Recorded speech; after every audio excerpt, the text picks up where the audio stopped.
I hope कि आपकी पढ़ाई बहुत अच्छी चल रही होगी और आप जीएस के साथ साथ अपने सब्जेक्ट पर भी बहुत ध्यान दे रहे होंगे।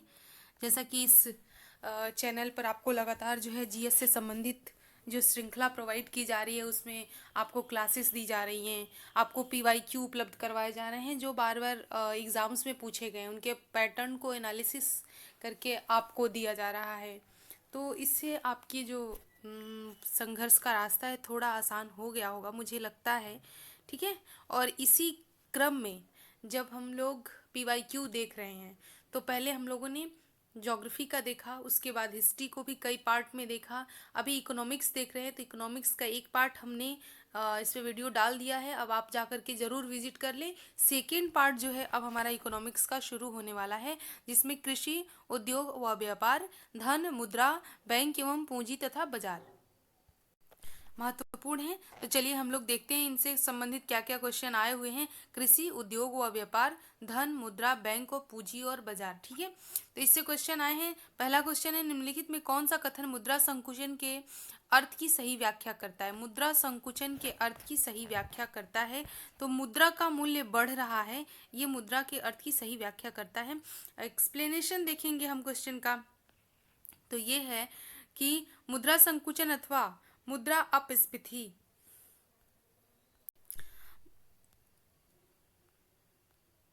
मुद्रा संकुचन अथवा मुद्रा अपस्फीति एक ऐसी अवस्था है जिसमें वस्तुओं और सेवाओं की कीमतों में सामान्य गिरावट होती है, जो आमतौर पर अर्थव्यवस्था में धन और ऋण की आपूर्ति में संकुचन से जुड़ी होती है। मुद्रा संकुचन में मुद्रा का मूल्य बढ़ जाता है। ठीक है। नेक्स्ट हमारा क्वेश्चन है, सूची 1 को सूची 2 से सुमेलित कीजिए तथा नीचे दिए गए सूचियों में सही कूट का चयन कीजिए।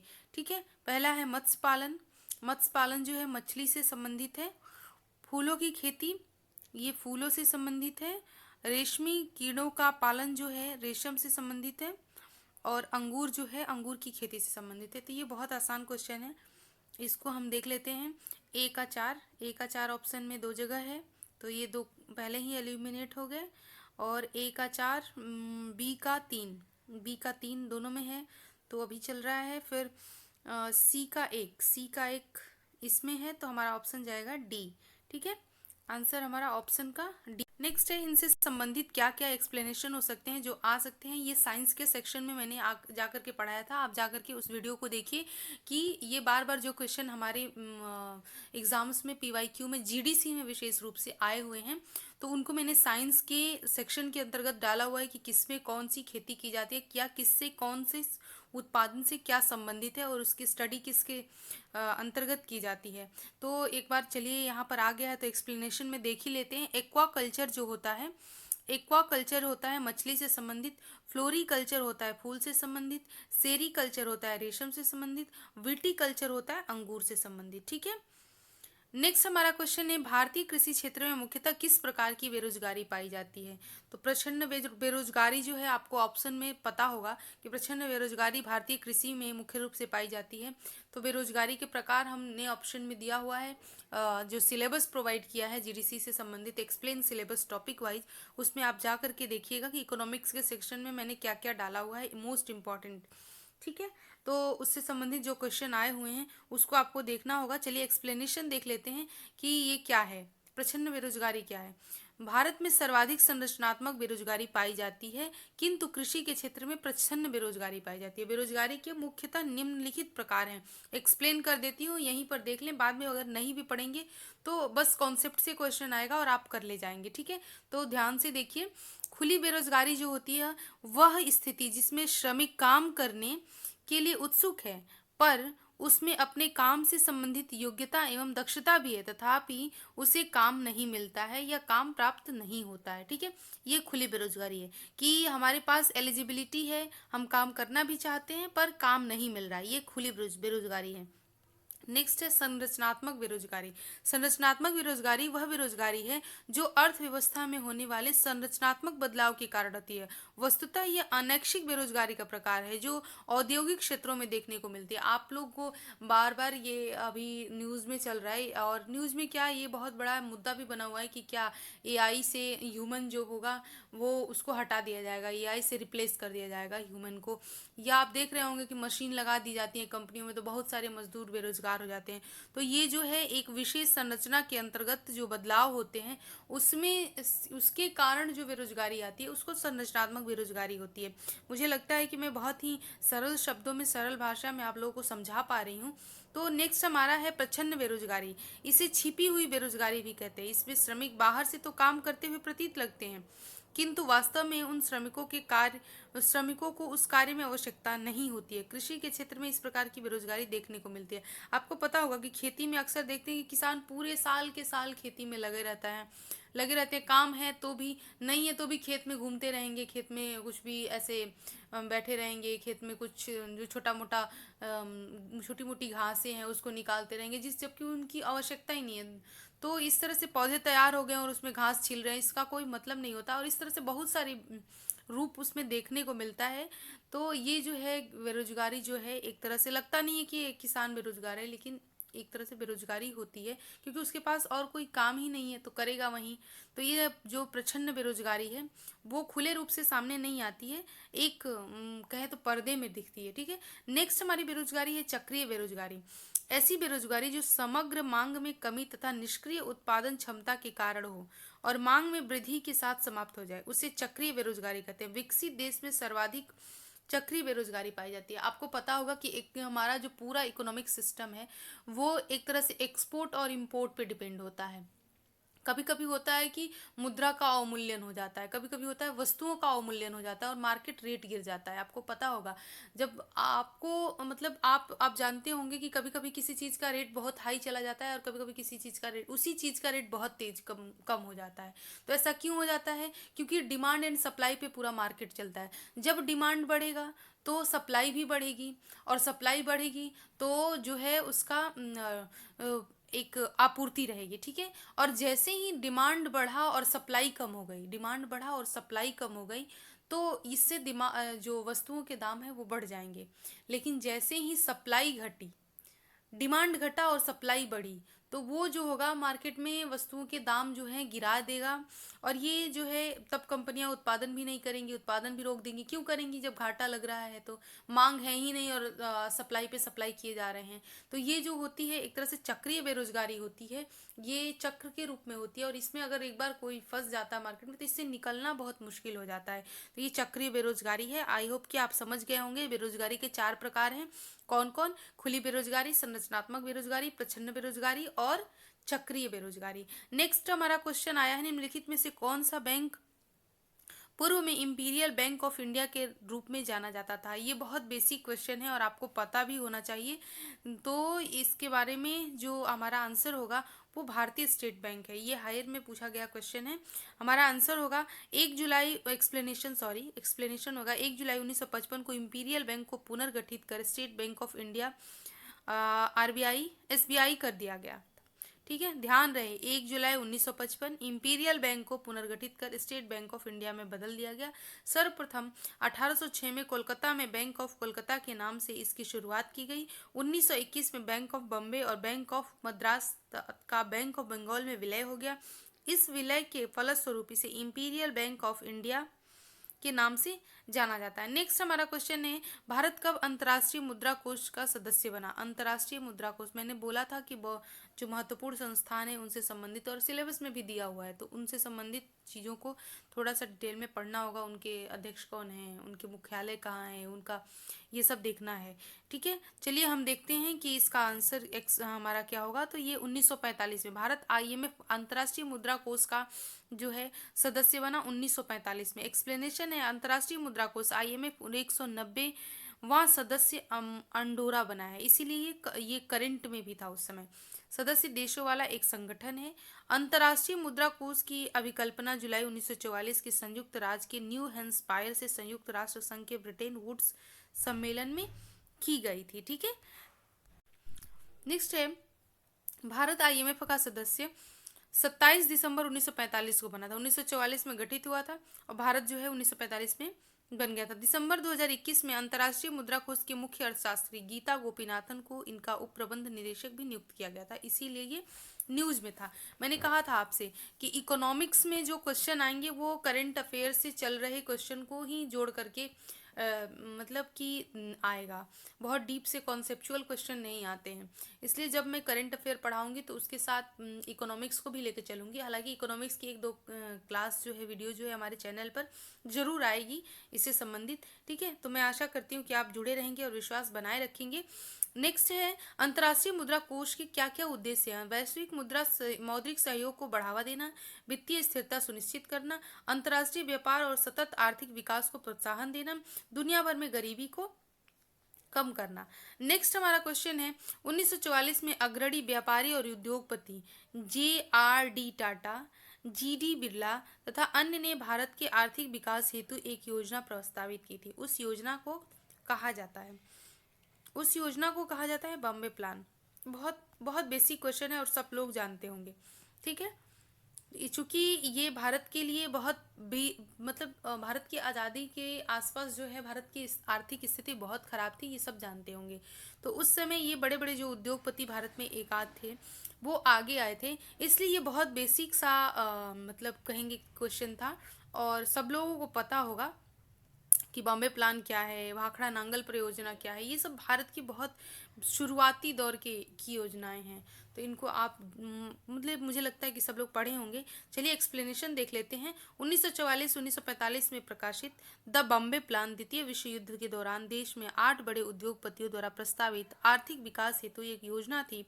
इस योजना में JRD टाटा, घनश्याम दास बिरला, आरदेशीर दलाल, लाला श्री राम, कस्तूरबा भाई लाला भाई, आरदेशीर दरा बशाफ, शाह श्राफ, सर पुरुषोत्तम दास ठाकुर दास और जान मथाई शामिल थे। जान मथाई के बारे में बहुत चर्चित है, आप जो जानते हैं इन लोगों के बारे में आप ज़रूर जो है कमेंट बॉक्स में बताएं जान मथाई किस लिए बहुत फेमस है। ठीक है, अगर पता हो तो। नेक्स्ट हमारा जो है क्वेश्चन, विश्व व्यापार संगठन। विश्व व्यापार संगठन से दूसरी बार ये क्वेश्चन आ रहा है। अच्छा, ये बताएंगे आपकी विश्व व्यापार संगठन का जो शुरुआती रूप था वो किस संस्था के रूप में काम कर रहा था, क्योंकि वही क्वेश्चन आया हुआ था। दूसरी बार ये क्वेश्चन आ रहा है। विश्व व्यापार संगठन की पहली महिला महानिदेशक नागोजी ओंकोजो इवेला किस देश की निवासी थी? ठीक है, तो ये उस समय का जो है बहुत करंट अफेयर में था, इसीलिए ये पूछ दिया था। हमारा जो क्वेश्चन का आंसर होगा वो होगा नाइजीरिया। नाइजीरिया की थी नागोजी अंकोजो इवेला। ये महानिदेशक, पहली महानिदेशक WTO की बनी थी। एक्सप्लेनेशन है, नाइजीरिया के नागोजी ओंकोजो इवेला विश्व व्यापार संगठन WTO की महानिदेशक बनने वाली पहली महिला और पहली अफ्रीकी हैं। ठीक है, नेक्स्ट हमारा क्वेश्चन है, भारत सरकार के मंत्रालय के अनुसार कोविड-19 लॉकडाउन के कारण वित्तीय वर्ष 2020-21 के प्रथम तिमाही में भारत के सकल घरेलू उत्पाद में कितनी गिरावट आई है? मैंने कहा था कि इकोनॉमिक्स के क्वेश्चन फिर वहीं रिपीट होंगे जो करंट अफेयर में चल रहे होंगे और वहीं आए हुए हैं, तो इसको भी ध्यान में रख करके जब आप पढ़ें तो पढ़ें। हमारा आंसर जो है वो जाएगा -23.9%। ये उस समय के करंट अफेयर में बहुत आप लोगों ने चर्चित विषय था और आप लोगों ने पढ़ा होगा। ठीक, चलिए हम एक्सप्लेनेशन देखते हैं। कोविड-19 लॉकडाउन के कारण वित्तीय वर्ष 2020-21 में के प्रथम तिमाही अप्रैल जून के दौरान GDP 23.9% की गिरावट आई थी। GDP में अंतिम आंकड़ों के अनुसार वर्ष 2021-22 में सकल घरेलू उत्पाद GDP में 8.7% का वृद्धि का अनुमान किया गया। अब आप मुझे करंट अफेयर में बताएंगे कि इस साल की जो GDP है उसमें कितने % के वृद्धि का अनुमान दर्ज किया गया है, पहली चीज़। और दूसरी चीज़ बताएंगे कि GDP का कॉन्सेप्ट क्या है। GDP के बारे में जितना कुछ आप जानते हैं डिटेल में जाकर के अगर पता हो तो कमेंट बॉक्स में ज़रूर लिखें। नेक्स्ट हमारा क्वेश्चन है, भारत के किस प्रकार के का बैंक विभेदित बैंक के रूप में स्थापित है? भारत का किस प्रकार का बैंक जो है विभेदित रूप में स्थापित? जैसा कि आप सभी जानते हैं कि भारत का जो बैंक है, भारत का बैंक विभेदित बैंक के रूप में स्थापित है, भुगतान बैंक और लघु वित्त बैंक के रूप में स्थापित है। तो हमारा आंसर हो जाएगा 1 और 2। ये किस में है? C में। चलिए एक्सप्लेनेशन देख लेते हैं हम। एक्सप्लेनेशन है, भुगतान बैंक लघु वित्त बैंक का एक विशेष प्रकार का बैंक है जिन्हें कुछ विशिष्ट बैंकीय क्रियाकलापों की अनुमति है। इन्हें विभेदित बैंक के रूप में भी स्थापित किया गया है। ठीक है। नेक्स्ट हमारा क्वेश्चन है, सूची 1 को सूची 2 से मिलाइए तथा सही कूट का चयन कीजिए। तो अभी हम लोगों ने देखा था, और मैंने जाके देखिएगा आप साइंस के वीडियो में जो अपने इस चैनल पे मैंने डाला हुआ है, उसमें ये सारा पढ़ाया गया है पूरा डिटेल में। एक आपको कहें तो सूची प्रोवाइड की गई है जिसमें उससे संबंधित सारी चीज़ें दी गई हैं। और हालांकि ये क्वेश्चन जो है दोबारा से पूछ रहा है, ठीक है। तो हम इसको सुमेलित करेंगे। विटीकल्चर का मतलब क्या होता है? विटीकल्चर जो होता है अंगूर की खेती, अभी ऊपर जैसा देखा था आपने। वेजी कल्चर का मतलब होता है, वेजी जैसे आपको पता ही, वेजी सब्जी, ठीक। नेक्स्ट जो होता है हमारा पीसी कल्चर। पीसी कल्चर जो होता है वो मछली पालन के रूप में जाना जाता है। और ओलेरी कल्चर जो होता है, सॉरी अभी हम फिर से एक बार मिला लेते हैं, गलत शायद ये था, ऑप्शन में आ गया था। चलिए, विटीकल्चर जो होता है, विटीकल्चर हमारा अंगूर की खेती में जाता है। वेजी कल्चर जो होता है वृक्षों की खेती में जाता है। पीसी कल्चर जो होता है, पीसी कल्चर जो होता है वो किस में जाता है? पीसी कल्चर मछली पालन। वेजी कल्चर अंगूर की खेती, सॉरी अंगूर की खेती नहीं, वृक्षों की खेती। और ओलेरी कल्चर यानी सब्जी की खेती, ठीक है। चलिए हम ऑप्शन देख लेते हैं। ए का 4, ए का 4 किस में है? 2 में है ए का 4, वेजी कल्चर, ठीक है। तो हाँ, बी का 3, सी का 2, यानी हमारा आंसर जाएगा बी नंबर। चलिए देखते हैं एक्सप्लेनेशन क्या है। सही सुमेलित युग में इस प्रकार है। विटीकल्चर अंगूर की खेती, वेजी कल्चर वृक्षों की खेती, पीसी कल्चर मछली पालन, ओलेरी कल्चर सब्जी की खेती। नेक्स्ट हमारा क्वेश्चन है, भारत में कब प्रथम क्षेत्रीय ग्रामीण बैंक अस्तित्व में आया था? भारत में प्रथम ग्रामीण क्षेत्रीय बैंक के बारे में आप जानते होंगे कि 1975 में शुरू हुआ था। बहुत बेसिक क्वेश्चन है और इसका एक्सप्लेनेशन देख लेते हैं। क्षेत्रीय ग्रामीण बैंक आरआरबीएस की स्थापना एम नरसिम्हा राव की अध्यक्षता में गठित कार्यकारी दल की सिफारिशों के आधार पर की गई थी। प्रथम चरण में 2 अक्टूबर 1975 के 5 क्षेत्रीय ग्रामीण बैंकों की स्थापना की गई थी, जो उत्तर प्रदेश के मुरादाबाद, गोरखपुर, हरियाणा, भिवानी, राजस्थान के जयपुर तथा पश्चिम बंगाल में मालदा में थे। नेक्स्ट हमारा क्वेश्चन है, जोम्बी उधार से तात्पर्य निम्नलिखित में से किस उधार से? जोम्बी उधार से तात्पर्य, जोम्बी उधार क्या है? ठीक है, तो जोम्बी उधार जो है वो किसी व्यावसायिक समूह को उधार देना जिसका ब्याज आवृत्ति अनुपात समूचे समूह का लेस देन 1 हो, ठीक है, सॉरी लेस देन 1 हो। यानी एक्सप्लेनेशन देखते हैं। आर्थिक समीक्षा 2020-21 के अनुसार जेम्बी फार्म उन फार्मों को कहा गया जिनका ब्याज कवरेज अनुपात 1 से कम हो, 1 से कम हो, लेस देन 1 हो। आर्थिक अर्थात ये फार्में अपने ब्याज देयता अपने आय से पूरा नहीं कर पाते और आईसीआर किसी फॉर्म के कर के पश्चात आय एवं उसके ब्याज भुगतान व्यय का अनुपात होता है। बैंकों द्वारा इन जोम्बी फार्मों को दिया गया उधार जोम्बी उधार कहलाता है। नेक्स्ट हमारा क्वेश्चन, निम्नलिखित राज्यों में कौन भारत में लौह अयस्क का बृहत्तम उत्पादन करता है? तो जैसा कि आप सभी जानते होंगे, उड़ीसा जो है, उड़ीसा जो रिसेंट उस समय के डेटा के अनुसार चल रहा था, तो उड़ीसा भारत के राज्यों में लौह अयस्क का बृहत्तम उत्पादक था। हमारा आंसर हो जाएगा ये। चलिए एक्सप्लेनेशन देख लेते हैं। एक्सप्लेनेशन क्या है? एक्सप्लेनेशन है, दिए गए विकल्पों में उड़ीसा राज्य भारत में लौह अयस्क का बृहत्तम उत्पादक राज्य है, ठीक है। उत्पादन से क्वेश्चन आते हैं और इनको ध्यान में रखिएगा और डेटा को, रिसेंट वाले डेटा को जरूर पढ़ के जाएगा। भारत में सर्वाधिक लौह अयस्क का उत्पादन उड़ीसा के मयूरभंज में होता है। लौह अयस्क के अनेक प्रकार होते हैं जैसे मैग्नेटाइट, लियोनाइट, हेमेटाइट। वर्ष 2018-19 के आंकड़ों के अनुसार देश में सर्वाधिक लौह उत्पादित करने वाले 3 राज्य निम्नलिखित है: उड़ीसा, छत्तीसगढ़, कर्नाटक। उड़ीसा से 54% से ज़्यादा, 16% से ज़्यादा छत्तीसगढ़ और 14% से ज़्यादा जो है कर्नाटक से। निम्नलिखित, नेक्स्ट है क्वेश्चन, निम्नलिखित में से किसे मानव विकास सूचकांक की संकल्पना के प्रारंभ करने का श्रेय दिया जाता? तो आपको पता होगा कि ये पाकिस्तानी जो थे अर्थशास्त्री, उनको जाता है। तो हमारा आंसर हो जाएगा महबूब उल हक। ये पाकिस्तानी प्रसिद्ध अर्थशास्त्री महबूब उल हक को मानव विकास सूचकांक की संकल्पना को प्रारंभ करने का श्रेय प्रदान किया जाता है।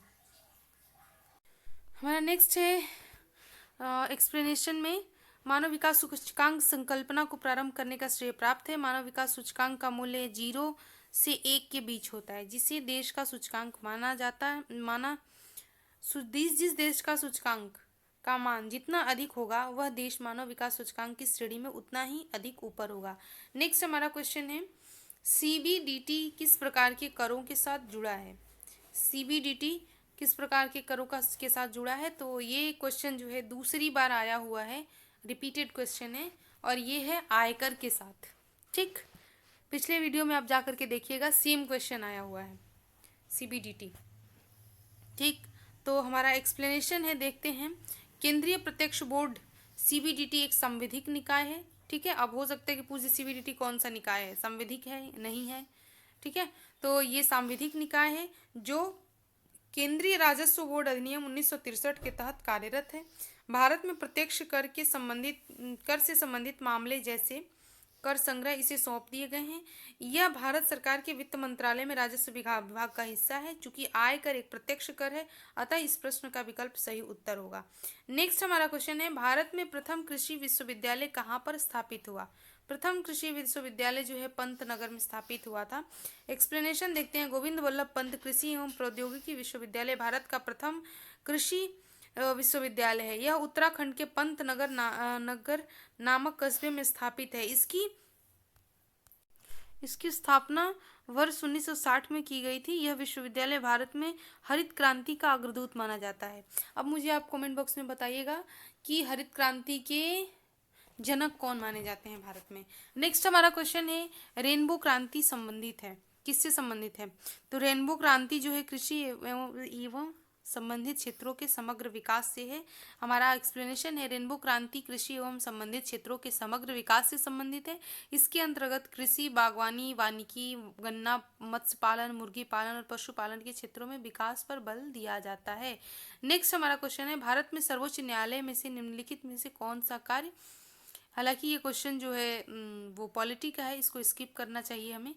नेक्स्ट हमारा क्वेश्चन है, भारत में बजट लागू करने वाली नोडल एजेंसी है। भारत की नोडल एजेंसियां कौन कौन सी है, इसको ध्यान में रखिएगा।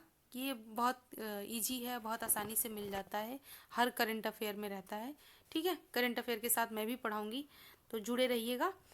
एक्सप्लेनेशन क्वेश्चन है, भारत में बजट लागू करने वाली नोडल एजेंसी है, कौन है? तो वित्त मंत्रालय है। भारत की वित्त मंत्रालय नोडल एजेंसी है। भारत में बजट लागू करने वाली नोडल एजेंसी वित्त मंत्रालय है। भारत सरकार वित्त मंत्री संसद के समक्ष वित्त बजट प्रस्तुत करता है। बजट शब्द का प्रयोग संविधान में नहीं है, हालांकि अनुच्छेद 112 बहुत महत्वपूर्ण है, में वार्षिक वित्तीय विवरण का प्रावधान किया गया है। नेक्स्ट हमारा क्वेश्चन है, दलहन के उत्पादन को बढ़ाने के लिए इनके न्यूनतम समर्थन मूल्य और बोनस पर पुनर्विचार करने के लिए भारत सरकार ने एक कमेटी का गठन किया था, और इस कमेटी के अध्यक्ष कौन थे? तो आंसर हो जाएंगे अरविंद सुब्रमण्यम। एक्सप्लेनेशन देखते, चूंकि ये छत्तीसगढ़ का क्वेश्चन है तो ये छत्तीसगढ़ स्पेशल कमेटी थी, और उसको लेकर के छत्तीसगढ़ को लेकर के विशेष रूप से इस कमेटी ने काम किया था। छत्तीसगढ़, मध्य प्रदेश, उन इलाकों में जो दलहन उत्पादन के मुख्य इलाके हैं। एक्सप्लेनेशन है, अरविंद सुब्रमण्यम की अध्यक्षता में भारत सरकार ने दलहनों के उत्पादन बढ़ाने के लिए इनके न्यूनतम समर्थन मूल्य और बोनस पर विचार करने के लिए एक कमेटी का गठन किया था। कमेटी ने अपनी रिपोर्ट सितंबर 2016 में प्रस्तुत की थी। नेक्स्ट हमारा क्वेश्चन है, बाल्को की स्थापना कब की गई थी? BALCO, बाल्को की स्थापना कब की गई थी? तो ये स्थापना हुई थी 24 नवंबर 1965 को।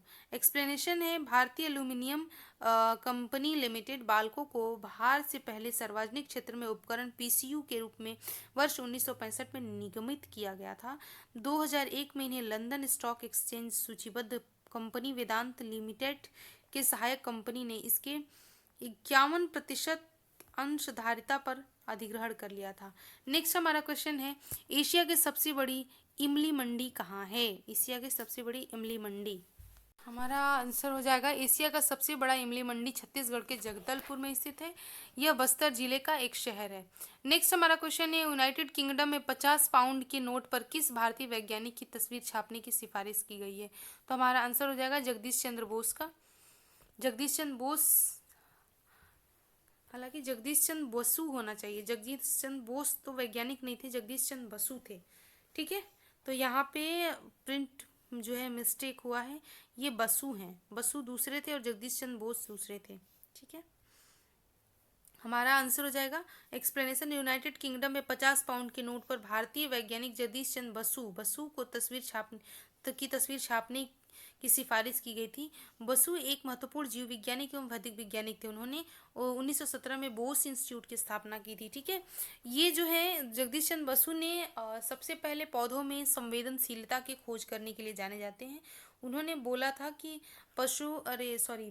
जो जो पेड़ पौधे हैं वो भी मनुष्य की तरह ही संवेदनशील होते हैं और उन्हें भी चोट लगती है, उन्हें भी दर्द होता है टाइप का कुछ कुछ ऐसे करके उन्होंने संवेदनशीलता को खोजा था पौधों में। ठीक है, नेक्स्ट हमारा क्वेश्चन है पेट्रोलियम निर्यातक देशों का संगठन ओपेक की स्थापना किस वर्ष में हुई? उस समय जो है बहुत चर्चे में था ये ओपेक। इसके जो संगठन के कुछ मेंबर जो थे इनको लेकर के चर्चे में आया हुआ था, इसलिए ये क्वेश्चन उस समय पूछा गया था हमारा। हालांकि हमने अपने सिलेबस में ये दिया हुआ है कि विश्व के प्रमुख संस्थान, उसके मुख्यालय और उसके अध्यक्ष, आपको इसको जानना है। उसकी स्थापना कब हुई थी ये भी जानना है। उनसे संबंधित क्वेश्चन एक दो रहेंगे ही रहेंगे और हर सब्जेक्ट में, ऐसे नहीं हो सकता है ज्योग्राफी में भी दे दे, इकोनॉमिक्स में भी दे दे और पॉलिटी के सेक्शन में भी दे दे और साइंस के भी सेक्शन में दे दे। कम से कम दो तीन, अधिक से अधिक दो तीन क्वेश्चन इससे डाल सकता है, कम से कम एक तो डालेगा ही डालेगा। जीडीसी 2017 का क्वेश्चन है पेट्रोलियम निर्यातक देशों का संगठन ओपेक की स्थापना किस वर्ष हुई थी? तो ये हमारा आंसर जाएगा 1960 में। पेट्रोलियम निर्यातक देशों का संगठन ओपेक की स्थापना 14 सितंबर 1960 को हुई थी। हाईलाइट करिए, याद करिए, रट जाइए, को हुई थी। इस संगठन का मुख्यालय वियना ऑस्ट्रिया में है। वर्तमान में इस संगठन के 13 सदस्य। ठीक है, नेक्स्ट हमारा क्वेश्चन है भारत में मुद्रास्फीति का आकलन का सबसे प्रचलित मापदंड क्या है? मुद्रास्फीति के आकलन का सबसे प्रचलित मानदंड है थोक मूल्य सूचकांक। हमारा एक्सप्लेनेशन है भारत में मुद्रास्फीति के आकलन का सबसे प्रचलित मापदंड थोक मूल्य सूचकांक है। थोक मूल्य सूचकांक एक मूल्य सूचकांक है जो कुछ चुनी हुई वस्तुओं के सामूहिक औसत मूल्य का प्रतिनिधित्व करता है। ठीक है, नेक्स्ट हमारा क्वेश्चन है निम्नलिखित में से किस राज्य में स्थानांतरित कृषि प्रचलित है? तो हमारा स्थानांतरित कृषि जो प्रचलित है वो नागालैंड में प्रचलित है, वो जिसको हम लोग झूम कृषि के नाम से भी जानते हैं। आप सभी जानते हो कि आदिवासियों के समाज में ये काफ़ी प्रचलित कृषि रही है और इसके बारे में भी जो है कमेंट बॉक्स में अगर आपको जितना पता है डिटेल में जाकर के लिखिए ताकि आपको दोबारा से एक बार दिमाग में रिमाइंड हो सके। एक्सप्लेनेशन देखते हैं नागालैंड सहित उत्तर पूर्वी भारत में ज़्यादातर स्थानांतरित कृषि की जाती है जिसे उस क्षेत्र में झूम कृषि भी कहा जाता है। झूम कृषि एक कृषि प्रणाली है जिसमें वनों को साफ कर भूमि प्राप्त की जाती है तथा उन पर फसलों को उगाया जाता है। तत्पश्चात भूमि को छोड़ दिया जाता है। यह पर्यावरणीय रूप से अनुचित माना जाता है। नेक्स्ट हमारा क्वेश्चन है अंतर्राष्ट्रीय मुद्रा कोष का सबसे नया सदस्य कौन सा है? तो ये आया था चर्चे में इसीलिए सामने से दिख गया और आ गया दक्षिण सूडान गणराज्य। ठीक है, और हमारा एक्सप्लेनेशन है प्रश्नकाल के दौरान अंतर्राष्ट्रीय मुद्रा कोष का नया सदस्य दक्षिणी सूडान गणराज्य था। अंतर्राष्ट्रीय मुद्रा कोष का एक अंतर्राष्ट्रीय वित्तीय संस्थान है जिसका मुख्यालय वाशिंगटन डीसी में है। देखिए ये महत्वपूर्ण है, अंतर्राष्ट्रीय मुद्रा कोष आईएमएफ एक अंतर्राष्ट्रीय वित्तीय संस्थान है। आईएमएफ से 2 क्वेश्चन पहले भी आ चुका है, तीसरी बार आईएमएफ से क्वेश्चन आया हुआ है जिसका मुख्यालय वाशिंगटन डीसी में है।